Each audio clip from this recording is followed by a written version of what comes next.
nos voix pour pousser les murs. Paroles et musique intégralement enregistrées dans la maison d'arrêt des Bois d'Arcy pendant l'été 2024.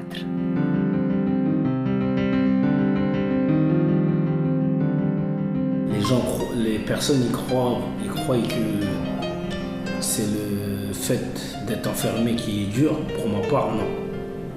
C'est le fait que tu enfermes d'autres personnes avec toi.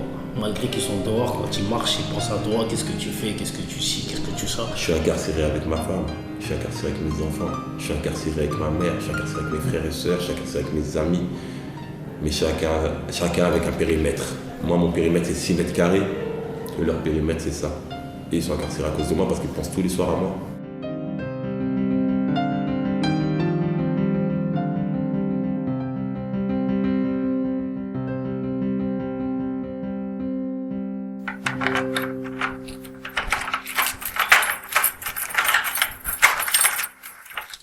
Quatrième partie. Les amours et la vie d'après.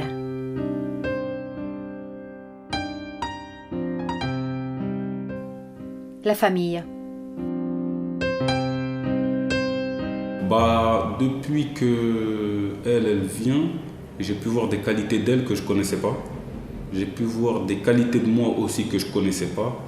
Donc, dans cette détention-là, le fait d'être séparé d'une part, mais d'être rapproché grâce au parloir, on peut voir qu'on se correspond ou qu'on aurait pu pas se correspondre. Mais pour ma part, on se correspond bien, moi et elle, parce qu'elle n'était pas obligée de me suivre.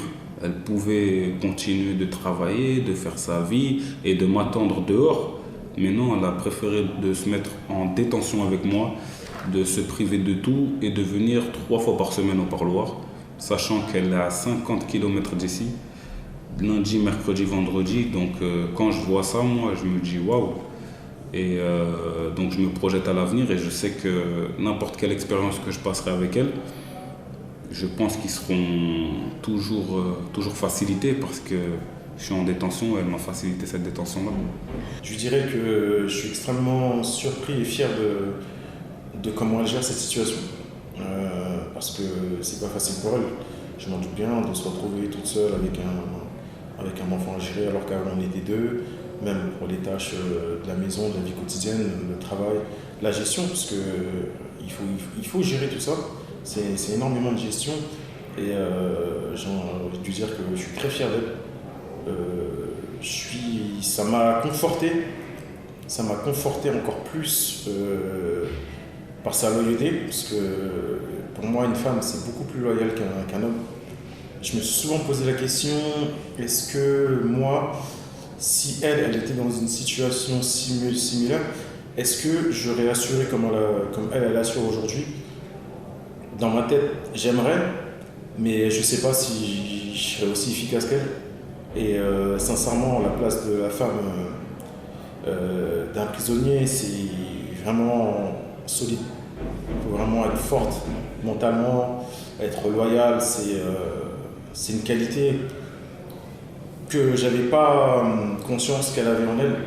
Et aujourd'hui, ça me conforte encore plus du fait que j'ai envie d'être avec elle. Les amis de ma femme et de mes amis à moi, j'ai remarqué qu'ils étaient à l'écart de moi. Ils savent pas comment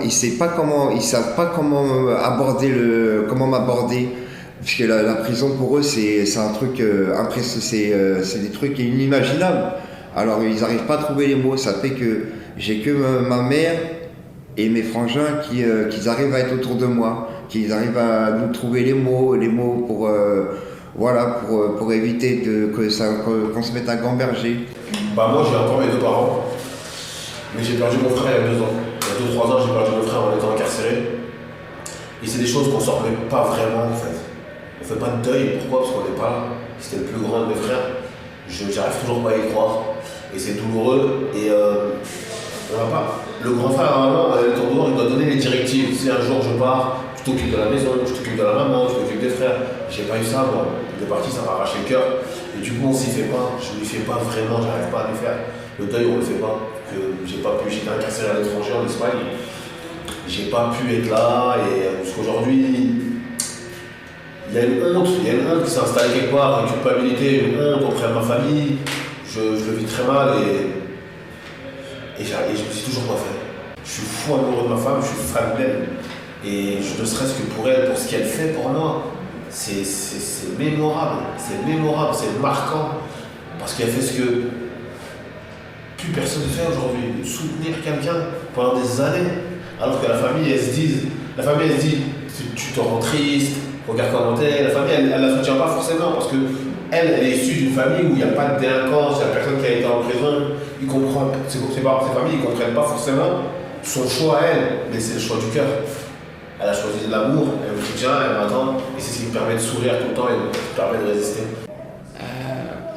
Mais c'est vrai que, par exemple, il y a des relations qui, pour moi, ont besoin d'être mises à distance. Moi, dans mon cas, je prendrais l'exemple de mon père. Par exemple, la relation que j'ai eue avec mon père, elle a été souvent conflictuelle, mais elle n'était pas visible. C'est-à-dire que, par exemple, je nourrissais une forme de rancœur, une colère, et je m'empêchais de vivre certaines expériences par rapport à mon père. Et j'en avais, je pense, je vivais comme des blocages, mais j'en avais pas conscience, du coup je pouvais pas être indépendant. Et ouais, par exemple, je vais vous donner un exemple tout bête, mais mon père, il a parfois à table, il faisait des blagues qui étaient de très très mauvais goût et qui parfois dépassaient l'entendement. Et moi qui ma mère, par exemple, m'a toujours éduqué dans le respect de l'autre, dans apprécier l'autre dans sa différence. Je me suis interdit, par exemple, de ramener des filles, par exemple, à la maison, parce que j'avais peur qu'elles entendent ces blagues pas drôles, ces blagues... voilà. Et du coup, ça a été un déchirement pour moi, et aujourd'hui, je sais que le fait de partir à Bordeaux et d'être un peu loin de mon père, on sera toujours en contact, on sera toujours en lien, mais je pourrais vivre plus librement. Et du coup sortir avec les filles que j'apprécie et qui me plaisent. Pour les gens qui sont à l'extérieur, c'est difficile, parce que quand vous arrivez, déjà il n'y a pas d'accès.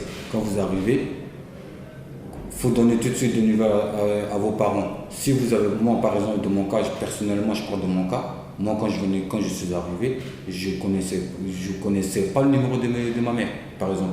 Je ne connaissais pas le numéro de ma mère, je ne connaissais pas son adresse. Comment je vais faire pour prévenir ma mère que je suis ici? Si je n'aurais pas eu ma femme, son oncle, ou tout ça, c'est ma femme qui a prévenu ma daronne. Si je n'aurais pas eu ça, comment moi, ma mère avait reçu?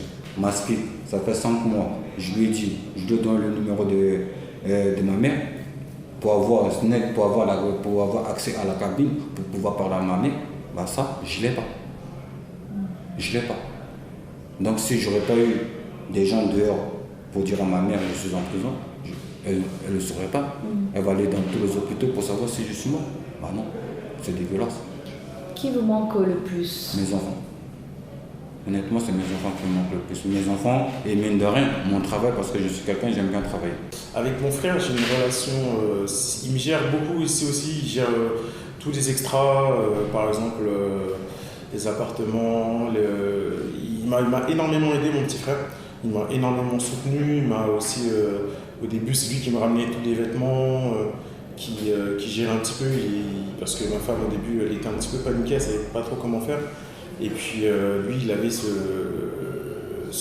dévouement, donc j'ai pas besoin en fait que mon petit frère vienne me voir au parloir pour savoir qu'il est là pour moi, parce que tout ce qu'il fait pour moi, je sais que c'est quelqu'un de très dévoué par rapport à ce qu'il fait pour moi, et j'ai pas spécialement besoin que lui vienne, parce que moi, de la manière dont j'ai grandi, l'affection, on sait qu'on en a pour l'un pour l'autre, sans forcément se le dire, sans forcément se prendre dans les bras, mais on sait qu'au fond de nous, moi je sais que je l'aime plus que tout, mon petit frère par exemple.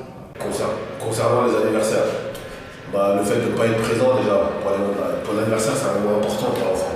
C'est une bougie de plus, c'est un an de plus, le fait de ne pas être là, on a un sentiment de culpabilité déjà. on s'en veut parce que le petit ne comprend pas forcément pourquoi il n'est pas là. Il se dit, papa il n'est pas là et il ne veut pas être là, alors que c'est papa il ne peut pas être là. Et pour lui c'est important l'anniversaire, c'est un an de plus, comme je l'ai dit, c'est une bougie de plus, c'est son moment, il l'attend, il en a besoin. Il y a les douleurs mentales, il y a les douleurs physiques, avec le lit, il n'y a pas trop de confort, mais il y a les douleurs de cœur aussi. La famille elle manque, tout le monde manque, et qu'on a cette période de culpabilité et d'absence, quoi. On se sent absent, on sent que les enfants ils ont besoin de nous, on a comme ça on les avait abandonnés. Pour moi, mes parents, je suis le premier des garçons, donc je fais partie de la première personne qui les aide au foyer. Chez nous, on est beaucoup comme ça. Je fais partie du seul, mes deux grandes sœurs, ils n'ont pas l'habitude de les aider au foyer, puisque eux, en fait, dans notre coutume, ils doivent les préparer à leur mari. Du coup, on va pas leur... Alors que moi, quand j'étais en âge, c'est moi qui contribue aux factures. Donc j'étais toujours l'homme fort depuis que j'ai commencé à prendre l'âge adulte. J'ai toujours été le fort de la famille. Pour ma vision à moi, de me voir affaibli, enfermé, bloqué de mes mouvements, je sais que ça peut leur dire que peut-être qu'ils ont raté quelque chose. Alors que loin de là, ils m'ont très très bien éduqué. C'est cette vision-là que je ne veux pas qu'ils ont. Oui. Et vous avez jamais vous leur avez jamais dit que c'est pas de leur faute? Non, mais ils savent, parce que je leur dis, moi, à chaque fois que je les ai au téléphone ou quoi, je leur dis, excuse-moi, ils me disent, t'as rien fait, c'est pas toi. Je leur dis, mais ça ne remet pas en doute votre éducation. Je leur explique, mais leur expliquer c'est une chose, le comprendre en est une autre.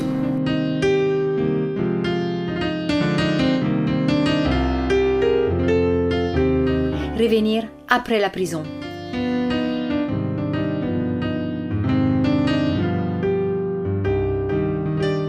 Déjà, je ne me vois pas revenir dans le même cadre. C'est marrant, mais je n'arrive pas à me reprojeter chez moi. Cette maison, je l'ai complètement effacée de ma mémoire. En fait, donc de revenir dans le cadre, dans cet environnement, avec ce voisinage, c'est lié aussi évidemment à la peur d'être sous le regard des autres. Évidemment, comment je vais pouvoir vivre ce regard, il revient de prison. Ça, c'est quelque chose qui va être...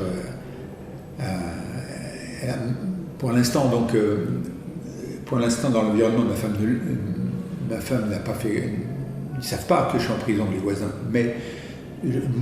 Pour moi, revenir dans ce cadre-là, ça me semble quasiment impossible pour l'instant. Et puis à la fois, nos relations changent d'une manière ou d'une autre.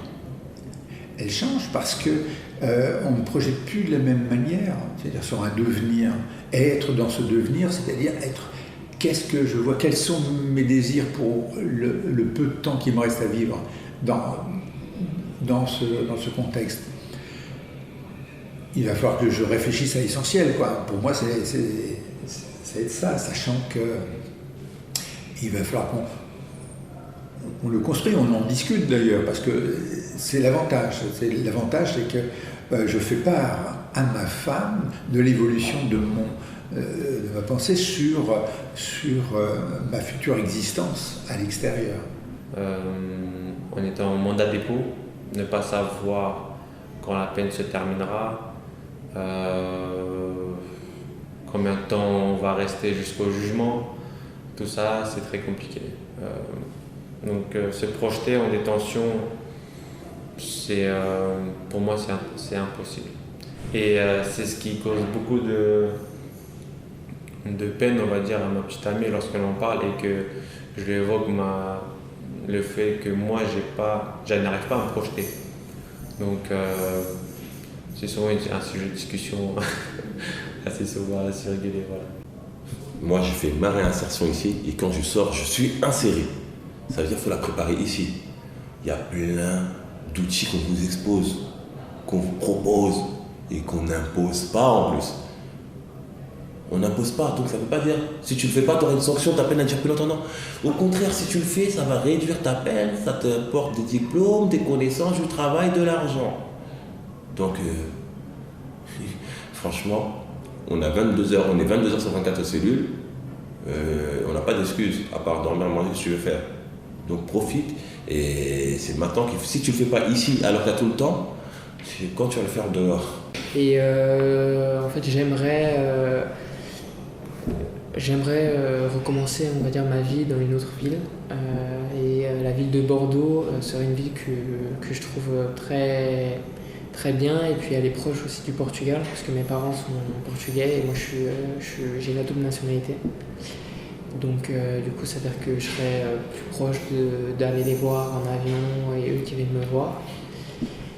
Et voilà, et puis dans un futur un peu éloigné, j'aimerais retourner vivre là-bas, faire mes études en France, acquérir une expérience et j'aimerais bien retourner là-bas.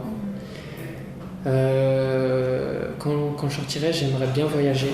C'est vrai qu'ici on a le temps de rêver, de se projeter, d'avoir des projets. Et c'est vrai que j'aimerais bien partir dans certaines destinations comme la Sicile. Il y a aussi le Cap-Vert, le Japon, l'Égypte. J'aurais bien voulu faire Israël, mais malheureusement c'est un peu compliqué. Après moi je suis quelqu'un, parfois je me projette vraiment très loin, mais ça me permet aussi de tenir. Ouais. C'est-à-dire en CU par exemple, je dessine une maison que j'aimerais par exemple avoir, je lis beaucoup, j'essaie de construire un projet de réinsertion pour penser à l'avenir, l'étude. L'école, par exemple avec ma mère on a déjà trouvé une école à Bordeaux. Par exemple ici quand je suis entré en détention ils m'ont autorisé à travailler et moi tout de suite je me suis investi dans l'atelier où j'étais et aujourd'hui il serait ok pour me prendre en alternance à l'extérieur. Donc voilà, il y a un projet qui se mûrit, qui se construit et je trouve ça beau en fait d'avancer. En fait, moi je suis quelqu'un, je peux pas me dire on s'arrête. Parce que pour moi c'est surtout ici, si on arrête de rêver, si on arrête de se projeter, c'est la mort. Moi par exemple, quand j'avais pas les nouvelles de ma patronne, j'étais pas bien parce que j'avais mon CDI à la clé. J'étais pas bien depuis que j'ai eu des nouvelles, depuis qu'avec la SPIP, elle m'a dit qu'elle m'a dit mon CDI, depuis là, c'était plus la même détention. Là, je me suis bien reposé, je me suis dit, je suis là que pour un temps, je vais sortir, je vais récupérer mon travail. Non, aujourd'hui, j'arrive pas à me projeter parce que je suis en mandat de dépôt. Et du coup, le mandat de dépôt, ce qui est très très dur mentalement parce que on ne sait pas quand est-ce que ça va s'arrêter. On n'a pas de date de libération, on n'est pas encore jugé, on ne sait pas combien encore on a pris. Donc c'est une torture mentale en fait.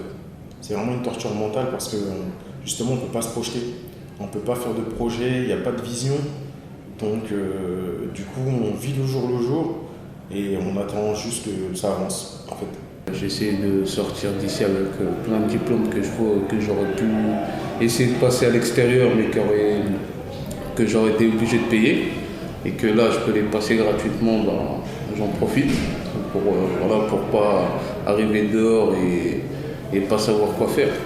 Exactement. Oui, j'ai des projets à l'extérieur. Pourquoi ? Parce que j'ai des enfants qui m'attendent et j'ai une femme qui est exceptionnelle qui m'attend aussi. Celle pour qui je vais me battre pour pouvoir avancer dans ma vie et qui me soutient et qui vient me parler une fois par mois malgré qu'elle a 800 km. Qu'elle prenne l'avion, qu'elle s'organise pour prendre l'avion, et les parloirs, et les hôtels, et elle prend des jours d'arrêt maladie. Tout ça pour venir me voir. Je peux que la rejoindre et me lancer dans un projet avec elle. En fait, c'est vrai que la date du procès, elle permet